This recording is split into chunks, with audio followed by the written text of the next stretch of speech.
My neighbor hasn't left his apartment in 15 years, but I saw him last night. I live in a small apartment building in a mid-sized town.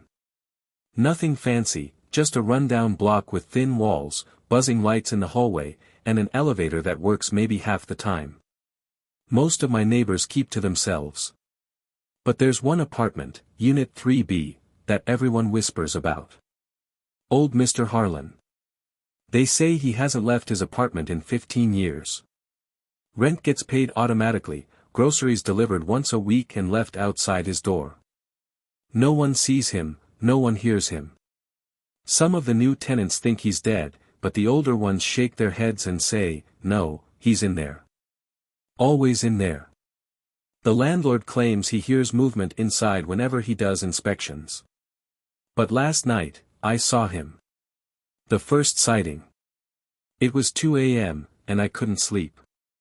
I was scrolling through my phone when I heard footsteps in the hallway. Slow, dragging footsteps. Curious, I peeked through the peephole. And there he was. Tall, thin, dressed in faded pajamas. His hair was white and stringy, his face pale.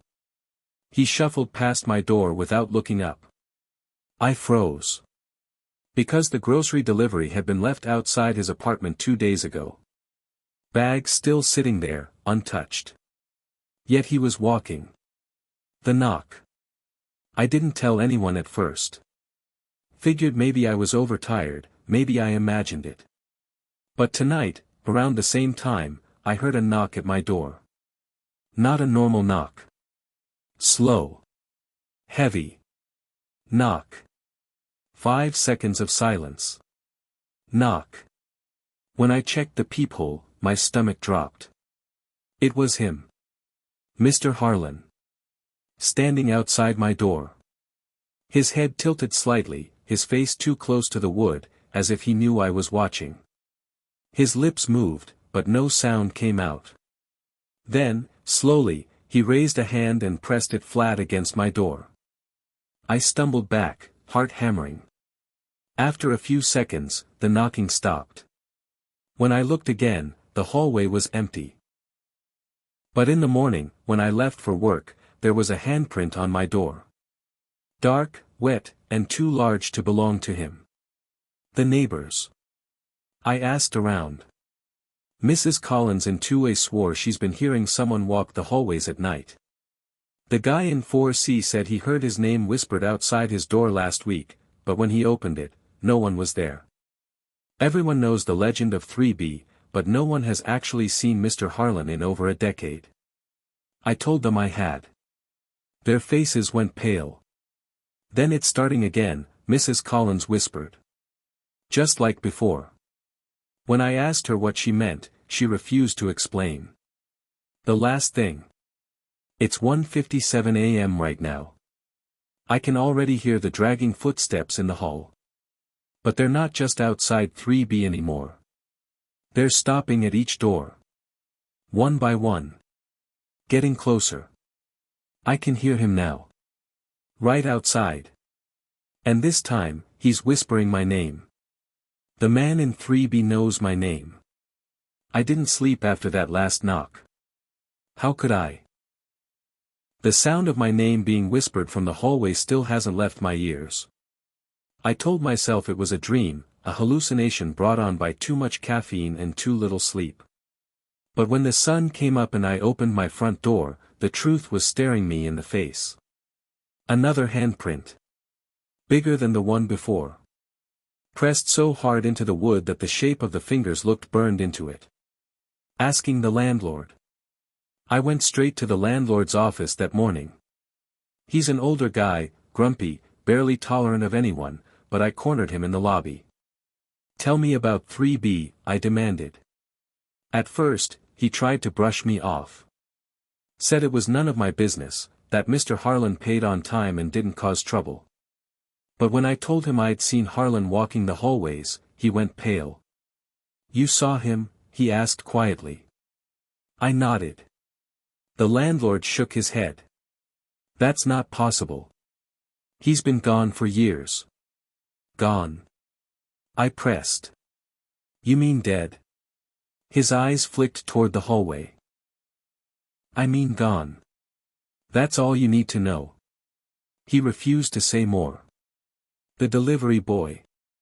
That afternoon, I waited outside for the grocery delivery guy. He's a teenager, always on his phone, barely paying attention. I asked him about 3B. Oh yeah, he said. We drop bags there every week. Nobody ever answers. But, sometimes the bags are empty when we come back the next week. Like, someone took the food inside. He laughed nervously. Guess the guy's alive in there. Or, something is. The note. That night, I slid a note under Harlan's door. Mr. Harlan, my name is, redacted. I live across the hall. Are you okay? Do you need help? I waited. Hours passed. Nothing. At 2:13 a.m., I heard the paper sliding back. The note was returned. But it wasn't in my handwriting anymore. The words had changed. I already know you. You can't help me. But you can take my place. Mrs. Collins.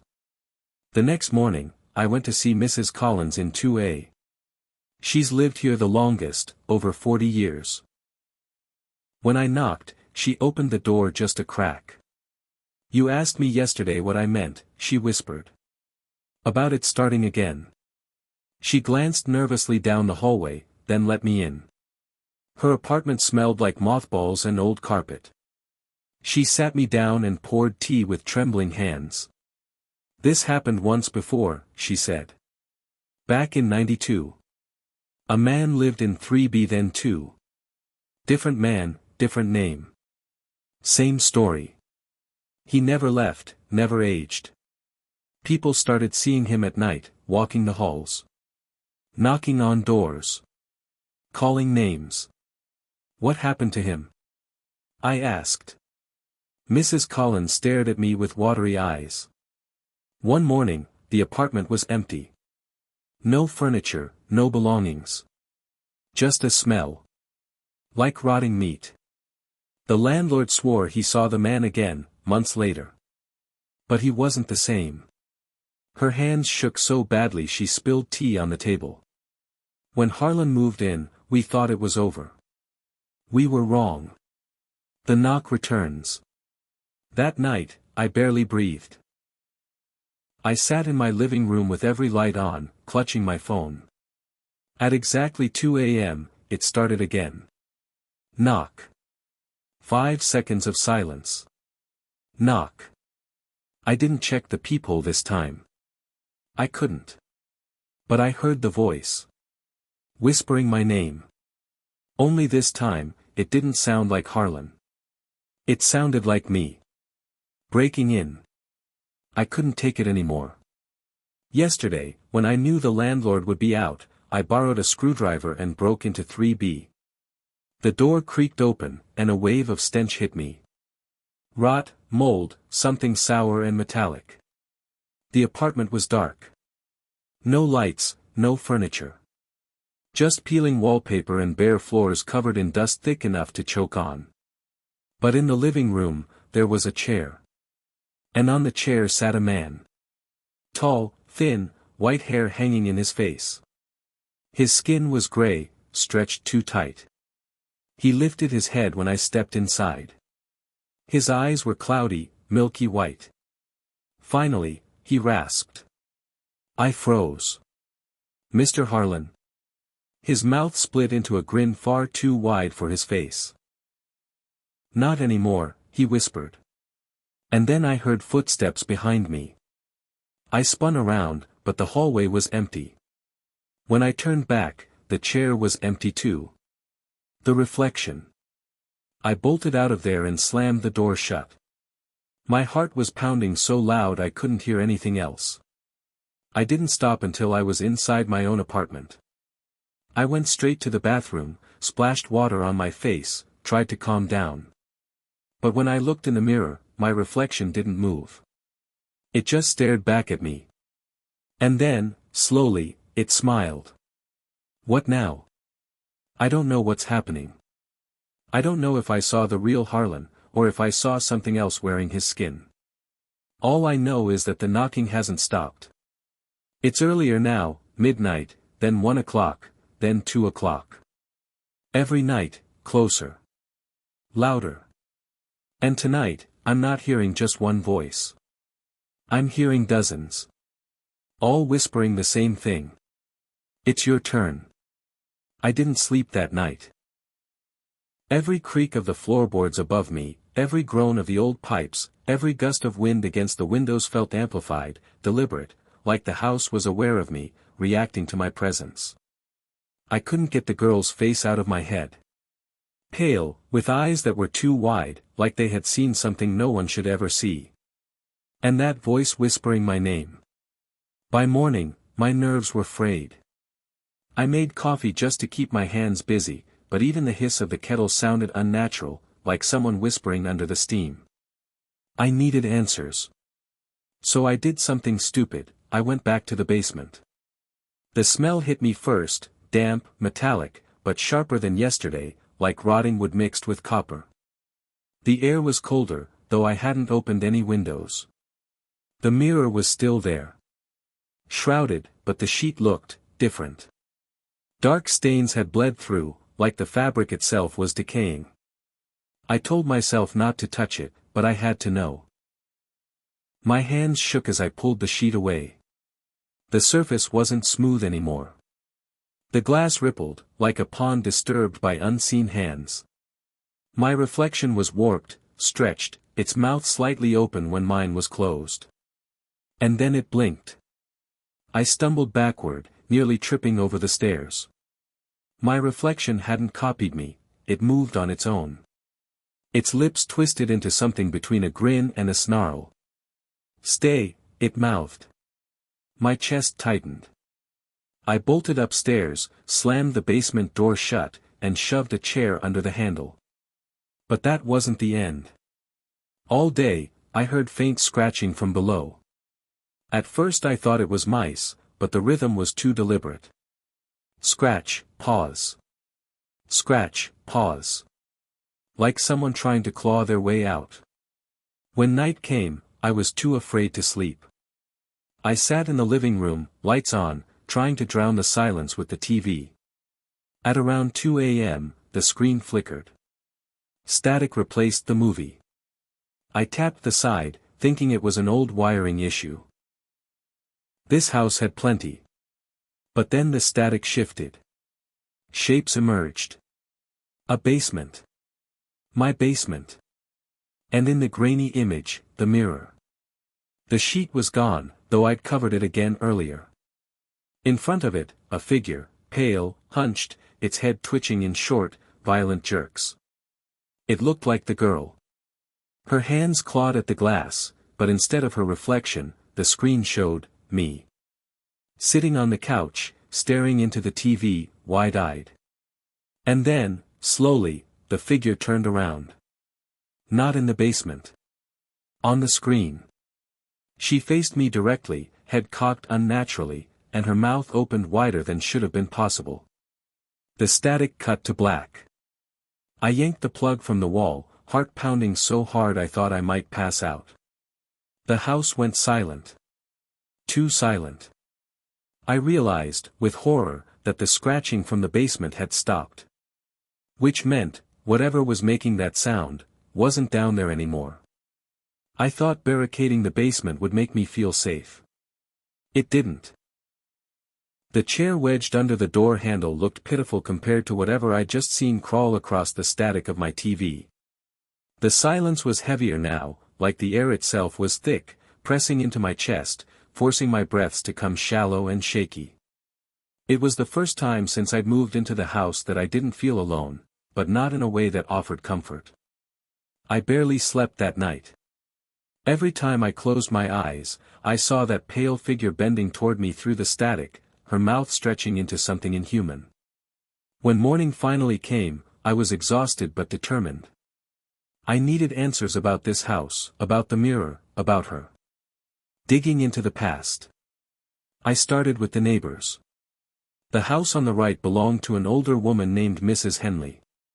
She'd lived in the neighborhood her entire life, and when I mentioned my address, she visibly stiffened.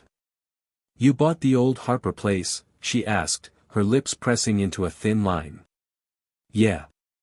Do you know anything about it?" I asked, trying to keep my tone casual. Her eyes darted away, toward my house, then back to me. "That place should have been torn down years ago." "Why?" She hesitated, then lowered her voice. "The girl. They never found her." My skin prickled. "What girl?" "The Harper's daughter. Eleanor. She disappeared in that house back in the 80s. Search parties combed the woods for weeks, but she was never found. Some people said she ran away. But others," she leaned closer. "Others swore she never left the basement." My mouth went dry. "What do you mean?" Mrs. Henley shook her head quickly, as though she'd said too much already. "I don't want to talk about it. Just, if you've got any sense, you'll move out. Don't let the house keep you there." "The house keep me there." The phrase stuck with me. The first incident. That night, I dreamt of Eleanor. She stood in the corner of my bedroom, her hair matted and dripping with some dark fluid, her eyes milky and unfocused. She didn't move at first, just watched. Then she raised her arm, her fingers unnaturally long, pointing toward the wall behind me. When I turned in the dream, I saw the mirror. Not the one from the basement, my mirror, the one I kept in the hallway. Its surface wasn't glass anymore but rippling liquid. And from it, a pale hand pressed outward. I woke up screaming, drenched in sweat. For a long time, I sat frozen, staring at the hallway outside my door. The mirror was there, perfectly still, perfectly normal.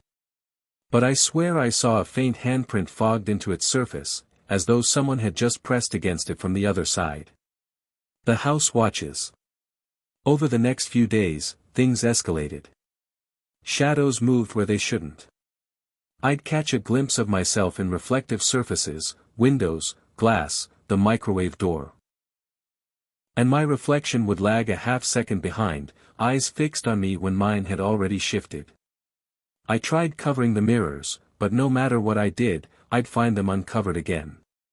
Once, I came home from the store to find every reflective surface in the house, the windows, picture frames, even the darkened screen of the unplugged TV, gleaming, spotless, as though freshly polished.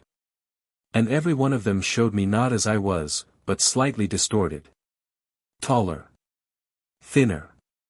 Smiling when I wasn't. Eleanor, or whatever was left of her, was using them. The basement door. I swore I'd never open the basement door again, but the house had other plans. One night, around 3 a.m., I woke to the sound of wood splintering. The chair I'd wedged under the basement handle was on the floor, snapped clean in two like a child's toy. The door itself hung slightly ajar. A draft of icy air slipped out, carrying with it that coppery, rotting smell. I should have run. I should have packed a bag and left that instant. But some horrible, gnawing curiosity rooted me in place. I grabbed a flashlight, my hands trembling, and descended the stairs. The basement was colder than ever. My breath fogged in front of me as I swept the beam of light across the concrete floor. The mirror stood uncovered. And this time, there was no reflection at all. Just darkness. Like it wasn't glass anymore, but an open doorway. As I watched, something rippled within it. A pale shape moving forward, closer, until the surface bulged outward like a bubble ready to burst. I ran. The mark. The next morning, I woke with a bruise on my arm. Oval-shaped, dark, as though someone had gripped me in my sleep. I tried to convince myself it was just me banging into the nightstand, but the mark was too distinct. Too human. And it wasn't alone. Over the next week, more appeared. Fingerprints on my wrists. Palm-shaped impressions on my back. Always cold to the touch, as if the skin beneath them hadn't seen warmth in years. The house wasn't just watching me anymore. It was touching me. The visit. I called my friend Marcus, desperate for another living soul to tell me I wasn't losing my mind. He came over reluctantly, muttering about old houses making weird noises and stress hallucinations. But when I brought him into the basement, he went dead silent. "Jesus Christ," he whispered. "That thing gives me the creeps." The mirror. He stood there, staring at it, his brow furrowing. Then, without warning, he stepped closer. "Marcus, don't," I started, but it was too late. He raised a hand, almost like he was in a trance, and touched the surface. The glass rippled under his fingers. Before I could pull him away, his reflection snapped its head toward me. Not Marcus, his reflection. Its mouth opened in a soundless scream, eyes black and hollow. I yanked Marcus back, and we stumbled onto the floor. The mirror rippled violently, then stilled. Marcus stared at me, pale and shaking. What the hell was that? Now he believed me. The breaking point.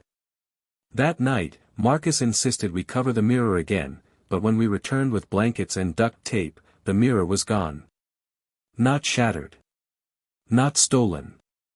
Gone. In its place was bare concrete, smooth and unbroken, as if nothing had ever been there. But when I turned around, every wall of the basement shimmered faintly, like the whole room had turned reflective. And in those warped reflections, Eleanor was everywhere.